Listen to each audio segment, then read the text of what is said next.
Olá, pessoal! Hoje vamos dar seguimento à análise do direito de convivência familiar e comunitária no ECA. Se você ainda não é inscrito no canal, Ensinar Direito com o professor Leandro Thiago, que sou eu, se inscreva. Ali no cantinho da tela você consegue se inscrever, ative o sininho para que você possa ter novas notificações em relação às novidades do mundo do concurso público e da OAB. Bom, nós falamos na aula passada, dentro da questão do direito de convivência familiar e comunitária de crianças e adolescentes. Agora nós vamos falar um pouquinho sobre os tipos de família, né? E dentro desse tipo de família, nós já começamos a falar sobre a família natural, que é aquela constituída, né, pelos pais ou por um deles e os seus descendentes, a sua prole, e a família extensa, que vai para além dos pais, que é formada por parentes mais próximos, que mantém ali um vínculo de afetividade e de afinidade. Também essa família extensa ou ampliada, né? Tem esse outro nome também, né? E aí a gente vai ver uma ordem agora em que essa criança ou esse adolescente, ele tem a prevalência de permanecer. Então, isso é muito importante, porque essa ordem, ela vai ser cobrada de vocês em concursos públicos, na OAB, né, quando se tem ali as questões voltadas para o ECA, e aí nós temos que ter em mente que, primeiro, possibilidade é que essa criança e esse adolescente, ele fique na família natural, né? Se não for possível que essa criança e esse adolescente, ele passe para ir para a família extensa ou família ampliada. Se não for possível, aí sim, né, pelo critério de exclusão, a gente pode utilizar até esse termo, essa criança e esse adolescente, ele vai ser colocado na família substituta. E aí, dentro dessa família substituta, a gente vai ter, né, o processo ali de adoção, né? E essa adoção, ou guarda, ou tutela, nós vamos buscar, né, colocar essa criança numa família substituta de parentes, né? Então, não vai ser para os parentes mais próximos, mas vai ser ali pelos parentes, né? Buscar ali outros parentes. Se não for possível, a gente vai ter a adoção, né? E essa adoção vai ser por não parentes. E aí a gente tem a adoção, a possibilidade que essa adoção seja feita dentro do território nacional, né, e que sejam pessoas que sejam domiciliadas no território nacional. Se não, a gente tem a adoção internacional, que vai ser aí, vai privilegiar a adoção internacional por brasileiros, e se não houver essa possibilidade aí, por exclusão, a adoção internacional por estrangeiros. Então, a gente não pode esquecer essa ordem, né, de excepcionalidade de famílias. Primeiro, a família natural. Segundo, a família extensão, né, ou extensa ou ampliada. Terceiro, a família substituta, composta por parentes, né? Depois, a família substituta, composta por não parentes. A busca ali pela família substituta dentro da adoção nacional, né? A adoção internacional por brasileiros e, por fim, né, a exceção da exceção da exceção, a adoção internacional por estrangeiros, ok? Então, é muito importante a gente saber essa ordem de excepcionalidade de famílias. Bom, é importante também a gente observar um pouquinho sobre as formas de colocação dessa criança e desse adolescente dentro aí, né, dessa excepcionalidade, né, fora aí da família extensa, fora aí da família natural, que vem em primeiro lugar, depois da família extensa, a questão, né, da guarda, da tutela e da adoção, né? Então, vamos ver um pouquinho sobre esses institutos: a guarda, a tutela e a adoção, ok? Lembrando que a adoção, ela vai ser a medida mais excepcional possível, né? Lembrando que o lugar da criança é junto da sua família, né? Então, vamos lá. Mais uma vez, lembrando vocês da importância de vocês estarem acompanhando essa aula com o ECA, né? E aí vocês podem utilizar, eu sempre utilizo, tá vendo? Um marca-texto aqui, ó, né? Marca-texto me patrocine, brincadeira. Então, aqui eu tenho esse marca-texto. Eu sempre faço, vou sublinhar ali os principais artigos e também, né, minha canetinha, eu faço as anotações, né, mais importantes, né, durante o meu estudo. Ali, obviamente, que não vai ser o vadimeco que eu vou levar, né, para minha prova, por exemplo, de segunda fase de OAB, porque não pode ter marcações, né? A não ser você marcar outro artigo, né? Remissivo. E aí a importância de você ter um vadimeco que faça isso, né? Que te remete a artigos que são correlacionados, mas isso te ajuda a esquematizar, a organizar os seus estudos, né? Então é importante sempre ter aí o seu marca-texto em mãos enquanto a gente estiver estudando a lei, né? Porque isso vai auxiliá-lo bastante, inclusive, para a memória fotográfica. Então, vamos lá, gente? Vou aqui com vocês, então, compartilhar a tela, né? Para que vocês possam também ter acesso, ok? Vamos lá, então. Vou compartilhar com vocês o ECA, a Lei 8.069, tá bom? De 90. E aí, nós vamos falar agora da guarda. Então, vamos aqui no Ctrl F, colocar o artigo 33, né, da guarda. Bom, o que nós podemos falar da guarda? A guarda, ela vai obrigar a prestação de assistência material, moral, educacional à criança e ao adolescente, conferindo a seu detentor o direito de opor-se a terceiros, inclusive aos pais, ok? Bom, a guarda, ela tem uma função de buscar regularizar a posse de fato que se tem sobre a criança e o adolescente, né? E ela pode ser deferida tanto liminarmente durante um processo, né, ou de forma incidental, nos procedimentos que houver ali de adoção, né, ou adoção e tutela, né? Não podendo, e aqui é importante a gente observar, no caso de adoção por estrangeiros.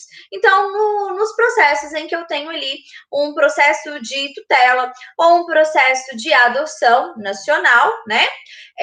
Que não seja por estrangeiros, eu posso requerer a guarda, né? Para buscar regularizar a posse de fato que se tem sobre aquela criança ou aquele adolescente. Lembrando que a guarda, ela sempre vai ter um caráter de transitoriedade, ela vai ser provisória, ela é uma situação provisória, né? Até saber, por exemplo, se essa criança, esse adolescente vai voltar para o convívio familiar ou se ela vai, por exemplo, para a família substituta, né? Se vai ter, por exemplo, um processo de adoção, ok?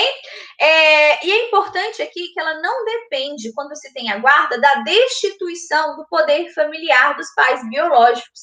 Isso é muito importante, né? Inclusive, ela tem esse caráter provisório devido a isso, né? Para saber como que a situação dessa criança e desse adolescente, como que ela vai se finalizar, né? Se vai ser pela volta do convívio familiar ou se ela vai ser em relação à colocação em família substituta, ok?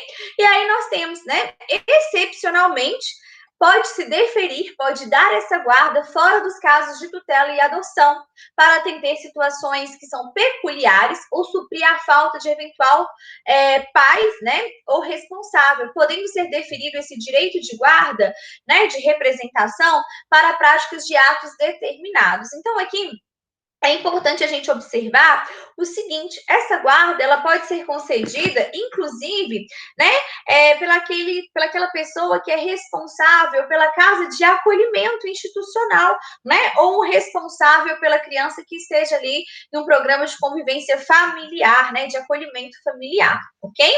Mas em regra essa guarda ela vai ser dada quando a gente tem um processo, ou seja, de tutela, ou seja, um processo de adoção, ok? A guarda ela tem uma importância muito grande porque ela vai conferir, né, essa guarda dessa criança e desse adolescente a condição de dependente, inclusive dependente previdenciário, para fins de previdência social, né? Então, ela traz esse bônus, vamos dizer assim, para quem é o guardião, ok? Bom, salvo expressa e fundamentada determinação em contrário, a autoridade judiciária competente, ou quando a medida for aplicada em preparação para adoção, o deferimento da guarda de criança ou do adolescente a terceiros não impede o exercício de direito de visitas pelos pais, assim como o dever de prestar alimentos que serão objetos de regulamentação específica a pedido do interessado ou do Ministério Público. Por isso que eu falei para vocês, a guarda que ela não pressupõe a destituição do poder familiar dos pais biológicos. Inclusive, pode ser possível que haja ali o estabelecimento de direito de visitação, assim como o dever desses pais, né, que estão com a sua situação de poder familiar ali, né, em análise, poder prestar, inclusive, alimentos, né, mediante regulamentação específica. Isso pode ser feito a pedido, inclusive, dos próprios pais, como também, né, do Ministério Público, porque ele que é o guardião dos direitos da criança e dos adolescentes, ok? Bom, depois nós temos o poder público vai estimular, por meio da assistência jurídica, incentivos fiscais e subsídios, o acolhimento sobre a forma de guarda da criança e do adolescente afastado do convívio familiar, né? Uma forma aí de ter um bônus, né, da pessoa que for considerada guardião. A inclusão da criança e adolescente em programas de acolhimento familiar terá preferência sobre o acolhimento institucional. Obviamente, né, é muito melhor que essa criança fique num seio familiar, ainda que não seja a dela, mas ela tem ali, né, um convívio familiar, uma noção de família do que a colocação em acolhimento institucional. Então, mais uma vez, né, dentro dessa ordem de preferência, que essa criança que for submetida a um acolhimento, que seja o acolhimento familiar primeiro e depois, né, se não tiver jeito, ao acolhimento institucional, observado em qualquer caso o caráter temporário e excepcional da medida. Então, acolhimento familiar e acolhimento institucional, nós já sabemos que tem aí esse caráter transitório, ok? Bom, depois nós temos, né, que a pessoa ou o casal que for cadastrado em programa de acolhimento familiar poderá receber a criança ou adolescente mediante guarda, ok? E a União, né, apoiará a implementação de serviços de acolhimento em família acolhedora como política pública. E a gente vê que há uma falta, né, de programas públicos incentivando aí o acolhimento familiar, inclusive com a possibilidade de se pedir a guarda, né?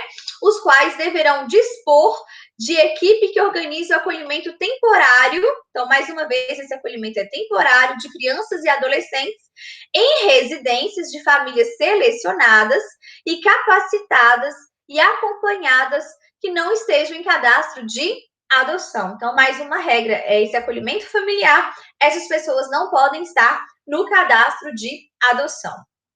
Bom, poderão também ser utilizados recursos federais, estaduais, distritais e municipais, então aí a cooperação de todos os entes federados para manutenção de serviços de acolhimento em família acolhedora, facultando-se o repasse de recursos para a própria família, inclusive, ok? E aí nós temos, né, que essa guarda, por ela ter esse caráter transitório, ela pode ser revogada a qualquer tempo, mediante, obviamente, né, uma decisão fundamentada lá do juiz da vara da infância e da juventude, né, através de um ato judicial fundamentado, ouvido sempre o Ministério Público. Então, essas são as considerações em relação à guarda. Nós temos também a tutela. A tutela, ela é importante porque ela vai ter algumas características que lhes são específicas. Primeiro, a tutela será deferida nos termos da lei civil, então vai ter regulamentação lá no Código Civil, a pessoa até 18 anos incompletos. Então, aqui é muito importante, né? Vai ser tutelado aquele até 18 anos incompletos, né? Ou seja, aquele que ainda não atingiu a maioridade civil. Parágrafo único. O deferimento da tutela pressupõe a prévia decretação ou perda da perda, né, ou suspensão do poder familiar e implica necessariamente o dever de guarda. Gente, olha que cerejinha do bolo. Enquanto a guarda, ela não pressupõe a destituição do poder familiar dos pais biológicos, a tutela sim. A tutela ou tem a destituição, a perda do poder familiar, ou então há ali a suspensão desse poder familiar. E dentro da tutela já está inserido, já está implícito o dever de guarda, né? De prover ali materialmente, psicologicamente, moralmente essa criança e esse adolescente, ok? Então isso é muito importante e vai te diferenciar quando você estiver prestando o seu concurso público. O tutor nomeado por testamento, porque pode ser, né? Ou a qualquer documento autêntico, conforme previsto, né? Existe ali o artigo dentro do Código Civil. Ele deverá, no prazo de 30 dias após a abertura da sucessão, por exemplo, no caso da morte dos pais, ingressar com pedido ao controle judicial, né, do ato, observado os procedimentos previstos lá na lei civil, né? Então, o que acontece? Se tem ali um testamento dizendo que a tutela daquela criança ou adolescente deve ficar para determinada pessoa, assim que houver a abertura da sucessão, né, que ocorre ali, o que vai acontecer? Contado 30 dias, esse tutor, ele já pode buscar, né, perante ali o judiciário, a busca, né, entrar com essa ação de tutela, ok?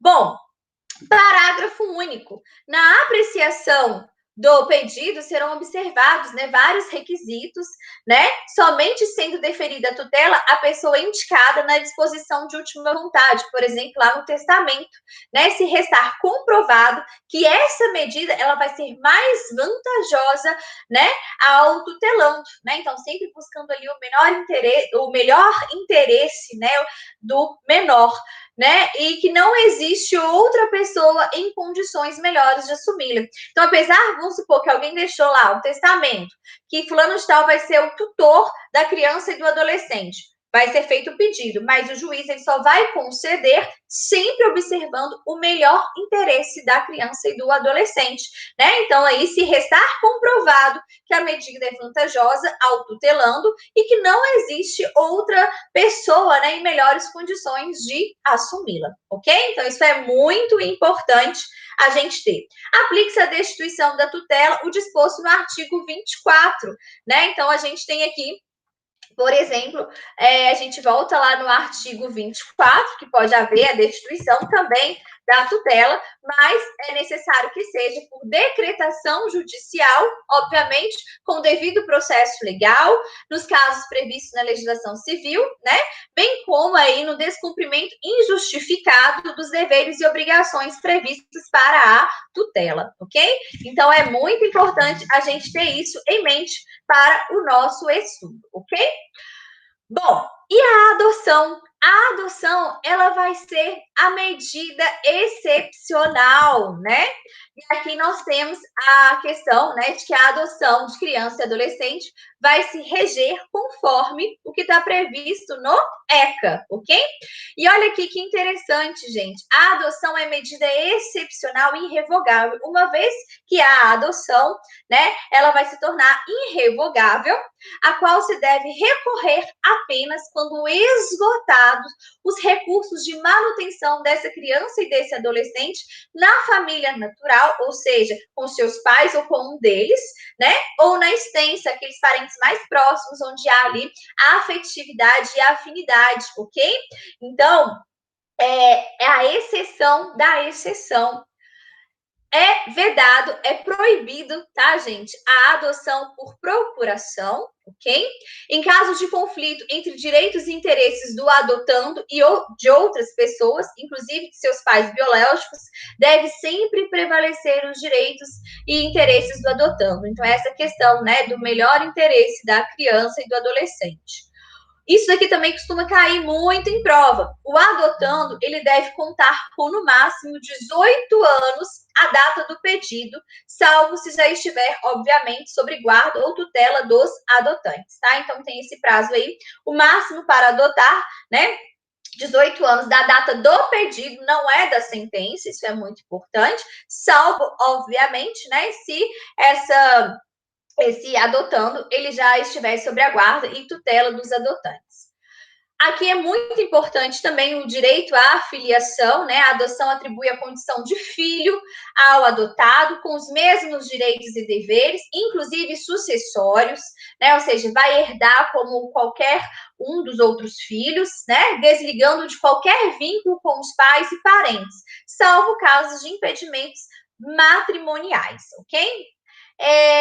Se um cônjuge se um dos cônjuges ou concubinos adota o filho do outro, mantém-se os vínculos de filiação entre o adotado e o cônjuge ou concubino do adotante e os respectivos parentes, ok? Depois nós temos, é recíproco o direito sucessório entre o adotado e seus descendentes, o adotante e seus descendentes e colaterais até o 4º grau, observado, obviamente, a vocação hereditária. Quem é que pode adotar? Isso também é algo que cai muito, ok? Obviamente, né, gente, os maiores de 18 anos, né? Aquele que já tem a maioridade civil, independentemente do estado civil. Gente, para adotar não precisa estar casado. Você pode estar casado, solteiro, viúvo, divorciado, não importa. Pode ter união estável, apesar de não ser no estado civil, isso não importa, tá? Desde que você seja maior de 18 anos. Aqui é importante, tem algumas restrições. Não pode adotar o ascendente e os irmãos do adotando, ok? Então, não pode haver essa adoção entre ascendentes, né? E aí a gente tem avô, avó, por exemplo, e irmãos do adotando. Para a adoção conjunta, é indispensável que os adotantes sejam casados civilmente ou mantenham união estável. Então, se for uma adoção conjunta, né? Comprovada, obviamente, sempre a estabilidade da família. Pode ser por meio do casamento ou por união estável, sem problema algum. O adotante também, essa regra sempre cai. Deve ser, pelo menos, quem adota 16 anos mais velho do que o adotando. Então, precisa haver essa diferença de idade, né? Então, isso é muito importante. Tem que ser maior de 18 anos, mas tem que ter uma diferença de idade de pelo menos 16 anos mais velho do que o adotando, ok? Os divorciados, os judicialmente separados, os ex-companheiros podem adotar também conjuntamente, contando, obviamente, que acordem, né, sobre a guarda, o regime de visita e desde que o estágio de convivência tenha se iniciado na constância do período de convivência e que seja comprovada a existência de vínculos de afinidade, de afetividade com aquele não detentor da guarda e que justifiquem a excepcionalidade da concessão. Porque pode acontecer, às vezes se busca ali uma adoção conjunta e por algum motivo, né, esse casal ele venha divorciar. E aí vai ser prejudicado o processo de adoção? Não, desde que, embora eles estejam divorciados, eles já tenham acordado sobre a guarda, o regime de visita, né? E aí é importante que esse estágio de convivência ele tenha sido iniciado na constância do período de convívio, né, da relação ali matrimonial, comprovado, obviamente, que existe um vínculo de afetividade, de afinidade com aquele que não vai deter, né, a guarda, ok? E, obviamente, que justifique essa excepcionalidade. Quem vai analisar isso vai ser a autoridade judicial, ok? Então, muito importante. Bom, a gente tem que a adoção poderá ser deferida ao adotante após inequívoca manifestação de vontade, né, vier a falecer no curso do procedimento antes de prolatada a sentença. Também pode acontecer, né, o adotante ele venha a falecer durante o curso do processo. Se ele deixa inequívoca manifestação de vontade, ainda assim, né, embora ele tenha falecido, pode ser concedido a adoção a ele, ok? Então, aí, muito importante, a adoção poderá ser deferida ao adotante que, após inequívoca manifestação de vontade, vier a falecer no curso do procedimento, antes, obviamente, de prolatada aí a sentença.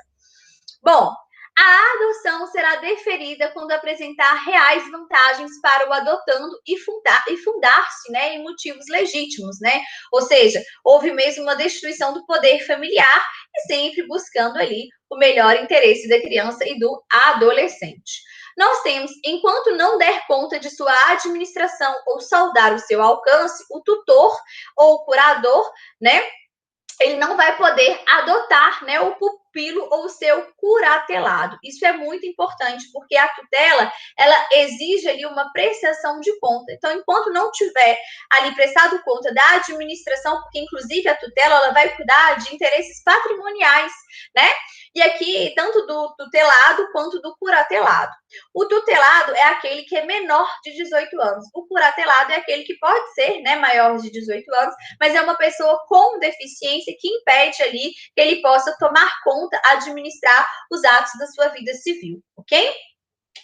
Depois nós temos, né, a adoção depende do consentimento dos pais ou do representante legal do adotando, nós já falamos disso, né? Esse consentimento ele vai ser dispensado em relação à criança ou adolescente cujos pais sejam desconhecidos ou tenham ali destituído o poder familiar, né? Em se tratando de adotando maior de 12 anos de idade, também vai ser necessário o seu consentimento, que vai ser colhido ali perante a autoridade judicial.